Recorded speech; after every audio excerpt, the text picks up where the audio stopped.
बिस्मिल्लाहिर्रहमानिर्रहीम। अस्सलाम वालेकुम नाज़रीन, मैं हूं आपका होस्ट अहमद फवाद। आज तारीख है 9 मार्च और दिन है मंडे का। 3 खबरें आज की व्लॉग में आपके साथ में शेयर करूंगा। पहली बड़ी ब्रेकिंग न्यूज़ तो अमेरिका ईरान जंग को लेकर है। अमेरिका की जानिब से ये एक्सेप्ट कर लिया गया है कि ईरान ने जो हमें मौसर जवाब दिया है, हम उसके लिए रेडी नहीं थे और अब वो इस जंग को लंबा करने से पीछे हट रहा है और एक नई स्ट्रेटेजी अपनाई गई है। और इसके मुताबिक जी इस जंग को शॉर्ट करने के लिए हो सकता है कि कुछ जो एटमी हथियार है वो इस्तेमाल किए जाएं। इनिशियल जो प्लान सामने आया है ना, वो है जी कि जो कर्ग आइसलैंड है ईरान का, जहां से 90% अपनी माली जरूरियात ईरान पूरी कर रहा है, क्योंकि वहां से 90% तेल जो है वो निकलता है, उसको निशाना बनाया जाएगा। और ये इसलिए किया जाएगा ताकि जो जंग तवील होती जा रही है उसको शॉर्ट किया जाए और जंग को जो है वो खत्म किया जाए, इससे निकला जाए। कुछ एक्सक्लूसिव डिटेल्स आपके साथ में शेयर करूंगा कि क्या ईरान जो है अमेरिका का ये जो प्लान है इस पर भी कोई सरप्राइज रेडी है, क्योंकि ऑलरेडी उन्होंने सरप्राइज दिया है। कुछ एक्सक्लूसिव डिटेल्स आपके साथ में शेयर करूंगा जी कि ईरान का इस हवाले से क्या मौकिफ है या वहां पर क्या चल रहा है। दूसरी बड़ी ब्रेकिंग न्यूज ये है जी कि एक कुछ बहुत बड़ा होने जा रहा है पाकिस्तान के हवाले से, और यह ख्याल किया जा रहा है कि शायद पाकिस्तान भी इस जंग में कहीं कूद ना पड़े, क्योंकि दो ऐसी डेवलपमेंट हो गई हैं जिन डेवलपमेंट्स की बुनियाद पर ये आसार जो हैं या ये खदशात जो हैं, इसका इजहार किया जा रहा है कि पाकिस्तान इस तरफ जा रहा है। मामला क्या है जी, क्या डेवलपमेंट्स हुई, और अगर पाकिस्तान इसमें कूदता है तो ऑलरेडी पूरे खित्ते में तबाही पड़ी हुई, और पाकिस्तान के कूदने से और बहुत बड़ी जो तबाही है ना वो मचेगी। ये मामला क्या है जी, क्या चीजें चल रही हैं, कुछ एक्सक्लूसिव डिटेल्स आप साथ में शेयर करूंगा।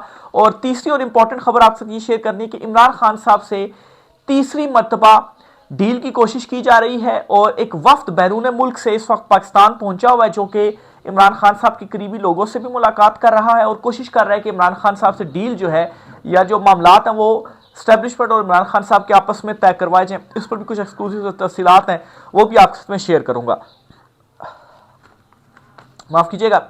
पहली बड़ी ब्रेकिंग न्यूज की तरफ नाज़रीन बढ़ते हैं जी, और पहली खबर है जी कि अमेरिका ईरान जंग के हवाले से अमरीकी हुकाम की जानिब से अब ये चीज़ वाजे कर दी गई है अपनी एस्टेब्लिशमेंट को भी, या वहां पर अब इस चीज़ को एक्सेप्ट कर लिया गया है कि जितना मौसर जवाब ईरान की जानिब से हमें दिया गया है, हमें इसकी जो एक्सपेक्टेशन थी ना वो बिल्कुल भी नहीं थी। और अगर ये सिलसिला ऐसे ही चलता रहा, यानी कि अभी तो एक हफ्ता हुआ है, अगर ये 2-3 हफ्ते मजीद चलती है ना तो पूरा जो खिता है वो उसमें आग तो लगी हुई है, वो मजीद भड़केगी, बल्कि ये आग हमारी तरफ इस तरह से आएगी कि हमारा भी बड़ा जो जानी नुकसान है ना वो होगा। इसलिए प्लान ये किया गया जी कि अब हमने इसको जल्द अज जल्द खत्म करना है, हफ्ते 2 हफ्ते के अंदर। वो कैसे किया जा सकता है, उसमें जी एक तो ये खदशा जाहिर किया जा रहा है कि हो सकता है कि कुछ अटॉमिक जो वेपन्स है ना वो कहीं यूज ना कर ले अमेरिका ईरान के ऊपर, जिस तरह से जापान में की गई थी। उसके बाद ही आपने देखा कि वो तो फिर जापान हमायती जो है वो बन गया, तभी जाकर एंड जो है वो चीजें हुई। तो यहां पर कुछ ऐसा ना किया जाए, क्योंकि जब आप खुद शिकस्त तस्लीम कर लेते हैं ना और आपके पास कुछ होता नहीं है कि हम किस तरह से मुकाबला करें, तो फिर आपके पास आखिरी हथियार ये होता है कि बस अब ये करो और सब कुछ ही खत्म कर दो। ठीक है। दूसरे नंबर पर यह किया जा रहा है कि कर्ग आइसलैंड है, प्रोनाउंसिएशन में अगर थोड़ी हो रही हो तो इसको इग्नोर कीजिएगा। ईरान का 90% जो तेल है ना वो इस आइसलैंड से निकलता है, और यह प्लान किया जा रहा है कि इस आइसलैंड के ऊपर अटैक किया जाए और इसको अपने कब्जे में ले लिया जाए अमेरिका की जानिब से। और ऐसा करके क्या किया जाएगा कि ईरान के तमाम जो माली वसाइल है ना उनको अपने कब्जे में ले लिया जाएगा। जब यह किया जाएगा तो फिर ईरान कैसे सस्टेन कर पाएगा, ये कैसे इस जंग को प्रोलॉन्ग कर सकेगा, और ज्यादा देर तक वो अपने घुटनों के ऊपर फिर खड़ा नहीं रह सकता। लेकिन यहां पर फिर मसला ये है, ये भी अमेरिका की तरफ से ही जो खबर है वो सामने आई है कि अगर ईरान के ऊपर, इस आइसलैंड के ऊपर कब्जा करता है, जाहिर सी बात है ईरान के ऊपर फिर बाद में कब्जा करता है, तो उससे क्या होगा कि असल जो हदफ है वो चाइना है, और चाइना को जो टफ टाइम है ना वो फिर यहां पर दिया जाएगा। अब चीन क्या ये सब कुछ होने देगा? और दूसरी तरफ अगर ये कब्जा करने की कोशिश की जाती है, ग्राउंड पे जो फौजी हैं वो उतारे जाते हैं, तो क्या ईरान जो है वो खामोश रहेगा? अब ईरान की भी स्टेटमेंट आप इस मामले के ऊपर सुन लें। जाहिर सी बात है ईरान ने भी सारी कैलकुलेशंस की हुई है ना, उनको भी मालूम है कि अगर ये हमारे हाथ से निकल जाता है तो फिर उसके बाद हम कैसे जो है वो जंग लड़ पाएंगे, उनको भी तो मालूम है ना।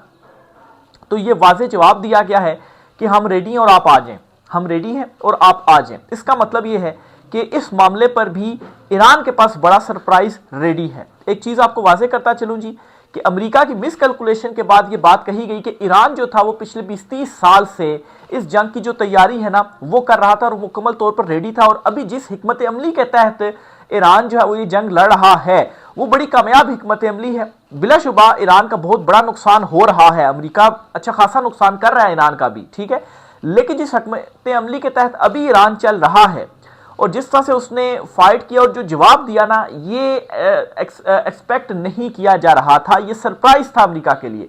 तो इस मामले में भी जो सरप्राइज है वो ईरान की जानिब से रेडी किया गया और कहा गया कि आप आ जाएं और हमारी तरफ से जो जवाब है ना वो इसी तरह का मौसर जवाब दिया जाएगा। ईरान ने जी अपने जो लीडर है ना, नए सुप्रीम लीडर मुश्तबा खामनाई, इन्हें मुंतखब कर लिया है और इनकी अनाउंसमेंट भी कर दी है। अब ये भी वाज़ेह पैगाम है अमेरिका को कि आप जो रिजीम चेंज करना चाहते थे ना वो रिजीम चेंज नहीं हुई और हमने अपना ही जो लीडर है वो नेक्स्ट मुंतखब कर लिया और अवाम भी हमारे साथ खड़ी हुई है। तो एक बड़ी जो डेवलपमेंट है ना वो ये हुई है। दूसरी खबर जो आप साथ शेयर करनी है ना जी, वो ये है कि वो पाकिस्तान के हवाले से है।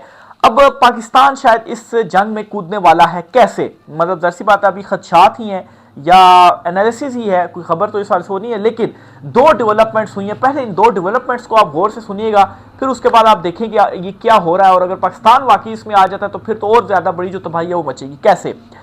पहली खबर यह कि पाकिस्तान की सऊदीया से 10 साल के लिए $5 अरब डिपॉजिट करने और $5 अरब तेल की सहूलत की जो दरख्वास्त है वो की गई है।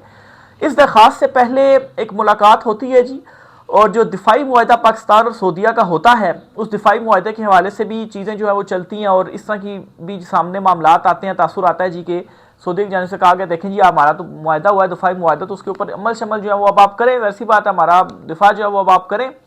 और साथ ही पाकिस्तान ये डिमांड रख सकता है कि 10 साल के लिए आप हमें $5 अरब डिपॉजिट करें, ठीक है, और $5 अरब का जो तेल है ना उसकी जो सहूलत है वो भी आप हमें दें। जाहिर सी बात है अगर सऊदीया ये मानेगा वो ये करेगा, और जिस तरह से पाकिस्तान से ये डिमांड या दरख्वास्त आप कहीं ये की गई है और ऐसे मौके के ऊपर की जा रही है, और ये इतनी बड़ी दरख्वास्त है कि इससे पहले इतनी बड़ी दरख्वास्त शायद उस तरह से नहीं हुई हो, इन हालात में ये की गई है, तो इसके बदले में आप क्या करेंगे?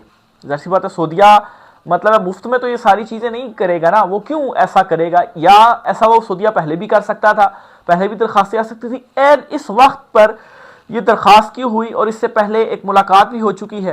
तो इससे जी ये ख्याल किया जा रहा है कि फिर वो जो दिफाई मुआहदा है ना उसके ऊपर अगर आप अमल करते हैं और आपकी तरफ से कुछ ईरान को कोई जो जवाब है वो दिया जाता है, तो फिर जो सूरत हाल है ना वो बहुत ज़्यादा ख़राब हो जाएगी, और ख़ास तौर पर पाकिस्तान के लिए इसलिए होगी क्योंकि जो सेंटीमेंट्स हैं ना यहाँ पर पाकिस्तानी अवाम के वो इसके बिल्कुल उलट हैं, वो बिल्कुल इसके मुखालिफ हैं। तो खुदा ना खास्ता इस तरह से हो, लेकिन जिस तरफ अब ये जो डेवलपमेंट, अच्छा फिर एक और भी सारा डेवलपमेंट आप देखें कि पाकिस्तान सऊदीया अमेरिका ने अपने जो सिफारतकार हैं जी उनको फौरी तौर पर सऊदीया छोड़ने का हुक्म दे दिया। क्यों? क्या सऊदीया के अंदर से कुछ बड़े अटैक्स होने जा रहे हैं, या ईरान मजीद जो अटैक्स है वो सऊदीया के ऊपर करेगा? और जाहिर सी बात है ऐसा होता है तो फिर हमारी तरफ से भी ये जवाब होगा, ये मजबूरी होगी, देखिए अब तो अटैक्स इतने ज़्यादा हो रहे हैं, हमने दिफा तो करना है, फिर हम भी जो दिफा है वो करते हैं।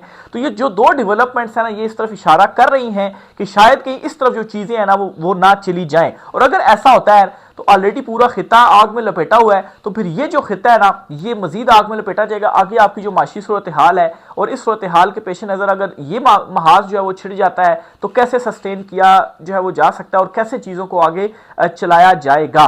तो ये एक दूसरी बड़ी इंपॉर्टेंट डेवलपमेंट हुई है, और यहाँ पर यह भी लग रहा है कि शायद अमेरिका जो है वो अरब कंट्रीज़ को, गल्फ़ कंट्रीज़ को या खलीजी ममालिक को आपस में लड़ा कर और ख़ुद जो है वो पीछे हो जाएगा, कहेगा जी ये मैं आपको असला देता हूँ, ठीक है आप लड़ें, और हम जो है वो पीछे से बैठकर देखते हैं। और वो असल में तबाही ही चाहता है, क्योंकि अगर तबाही होगी तो तब भी जो एक ग्रेटर का उसका प्लान है जी वो फिर आगे जो है वो चल सकता है।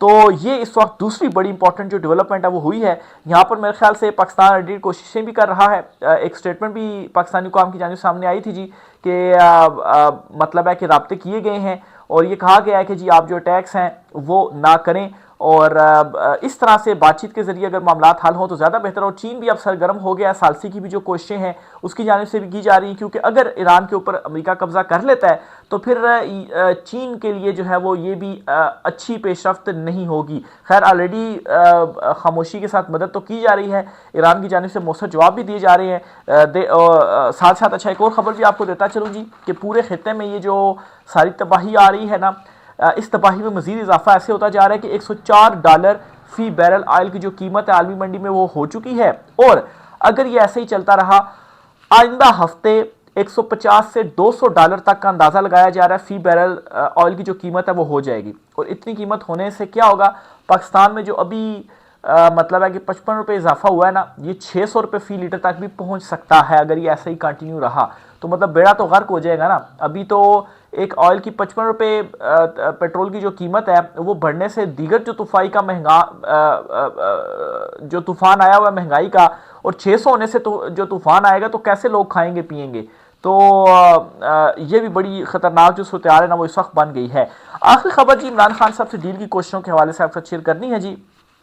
और ख़बर यह है कि इमरान खान साहब से तीसरी मरतबा डील की कोशिश की जा रही है। पहली दो कोशिशों के हवाले से राना सनाउल्लाह ने खुद ये स्टेटमेंट्स दी थी कि दो दफ़ा इमरान खान साहब से जो कोशिश है वो की गई है, लेकिन एब्सोल्युटली नॉट ही आया। पहली मरतबा खान साहब से वर्बली कोशिश हुई, दूसरी मरतबा लिख के दिया गया जी कि देखें अब तो आपने सिर्फ दस्तखत ही करने हैं, लेकिन इमरान खान साहब ने एब्सोल्युटली नॉट कह दिया। अब तीसरी कोशिश ये हो रही है जी कि कुछ बैरून मुल्क पाकिस्तानी हैं, और ये पाकिस्तानी पहले भी आ चुके हैं, कोशिश कर चुके हैं लेकिन नाकामी हुई है। ये दोबारा से पाकिस्तान आ चुके हैं और ये इमरान खान साहब के करीबी लोगों से भी मुलाकातें कर रहे हैं, करीबी साथियों से मुलाकातें कर रहे हैं और कोशिश कर रहे हैं जी कि जो मुज़ाकरात हैं वो कामयाब हों और इमरान खान साहब किस तरीके से मनाया जाए। एक बात मैं आपको वाज़ेह करता चलूँ कि आप जो कुछ मर्जी कर लें, इमरान खान साहब का एक असूल है, एक इमरान खान साहब का नज़रिया है हकीकी आज़ादी का। इमरान खान साहब किसी सूरत भी इस पर कंप्रोमाइज़ नहीं करेंगे कि इमरान खान साहब असूल के ऊपर कंप्रोमाइज़ करके बाहर आ जाएं, इमरान खान साहब अपने हकीकी आज़ादी के नज़रिए के ऊपर कंप्रोमाइज़ करके बाहर आ जाएं, क्योंकि ये सब कुछ पहले भी इमरान खान साहब कर सकते थे। पहले इमरान खान साहब डटे रहे, तो अब मतलब वो कहते हैं कि असर के टाइम पे रोज़ा तोड़ना, तो अब तो ये टाइम है। अब तो मतलब कि रजीम भी बड़ी फंसी हुई है, आलमी सतह पर जो महाज हैं और आज दीगे के खिते के जो सारी सूरत हाल बनी हुई है, इंटरनल जो सिचुएशन है, तो इमरान खान साहब से अब ये जो कोशिशें हो रही हैं ना, मैं ये समझता हूँ जी कि बेशक ये भी कुछ नाकाम कोशिशें ही होंगी। इमरान खान साहब को कैद तन्हाई में रख कर, सख्तियाँ कर जुल्म जबर फस्तायत हरबा जो है इमरान खान साहब के अगेंस्ट अपनाया गया। यहाँ तक कि आंख का जो इमरान खान साहब का मसला है, अभी तक ट्रीटमेंट जो है उन्हें अलशिफा शिफ्ट नहीं किया गया। बहुत सारी चीज़ें ऐसे सामने आई जी कि अब शिफ्ट कर दिया जाएगा, खान साहब ये मान जाए वो कर जाएँ तो शिफ्ट कर देंगे, ये कर देंगे वो कर देंगे, लेकिन इमरान खान साहब डटे हुए हैं। इमरान खान साहब ने यही कहा है जी कि मैंने इन्हें बर वक्त बताया था, लेकिन इन्होंने जेल में अगर उस टाइम ये ट्रीटमेंट कर देते तो यहाँ तक मसला ना पहुँचता। तो इमरान खान साहब जो हैं वो जेल में अपने नज़रिए के ऊपर, असूल के ऊपर डटे हुए और एब्सोल्युटली नॉट है इमरान खान साहब की तरफ से। तो एक ये भी इनके लिए चैलेंज है। और अगर इमरान खान साहब नहीं मानते, ज़ाहिर सी बात इनकी कोशिश तो यही है ना कि इमरान खान साहब को मना लिया जाए, ताकि इमरान खान साहब भी वही लीडर हैं कि उनको आगे कर दिया जाए, वो कुछ गैर मामूली फैसले कर दें जिसकी वजह से हमें हिमायत जो है वो मिल जाए। मैं आपको वाज़ेह करता चलूँ जी कि ये भी बाकायदा तौर पर ख़बरें सामने आई जी कि ये जो मुआहदा हुआ है ना सऊदीया से, ये हमने नहीं, ये तो शहबाज शरीफ जो है इनकी जानिब से किया गया है। इनके कल को कोई भी मुद्दा होता है ना तो वो डाल दिया जाएगा इस हुकूमत के ऊपर, जो कि भी डाला भी जा रहा है। कौमी हुकूमत की वैसी जो बातें वो सामने नहीं आ रही। कहा जाएगा जी देखें ना जी, इस सारी चीज़ में धकेलने में तो शहबाज शरीफ भी शामिल है ना, उन्होंने ही तो जाकर जो मुआहदा है ना वो किया है। तो अब मसला ये है कि अब मुआहदे के ऊपर अगर इम्प्लीमेंट करें तो जो खित्ते की सिचुएशन है या पाकिस्तानी अवाम है, अब वो क्या इसको एक्सेप्ट कर लेंगे कि आप इस तरह से करेंगे? बहुत सख्त जो रोले हैं ना वो पड़ जाएंगे। और अगर आप नहीं करते तो वहाँ से दबाव आता है जी नहीं जी करें ही करें, और फिर आपने ये डिमांड रख दिया। अब हो सकता है कि ये जो दरख्वास्त है वो एक्सेप्ट ना की जाए, तो आप कहते हैं जी कि आप दरख्वास्त एक्सेप्ट नहीं कर रहे तो हम भी फिर नहीं आपके साथ वो करते। अगर उनके लिए मेरे ख्याल से ये कोई मसला होना नहीं चाहिए $5 अरब डिपॉजिट करने का, या $5 अरब का जो पेट्रोल है, जो तेल है, उसकी सहूलत देने का सऊदीया के लिए तो कोई खैर मसले की बात नहीं। और अगर वो ये पूरा कर देता तो फिर उसके बाद क्या जो जवाब है वो दिया जाएगा और क्या इन चीज़ों के ऊपर इम्प्लीमेंट कर लिया जाएगा। तो ये बहुत सारे जो सवालात हैं वो उठ गए हैं। देखें आइंदा आने वाले जो ये वाला ख़ास तौर पर वीक है और आइंदा जो वीक है ये बहुत ही इंपॉर्टेंट है। इसमें जो भी डेवलपमेंट्स होती हैं आपसे चीज़ें शेयर करते रहेंगे जी। राय का इज़हार कीजिएगा। आज की व्लॉग से इतना ही, इजाज़त दीजिए, अल्लाह हाफिज़।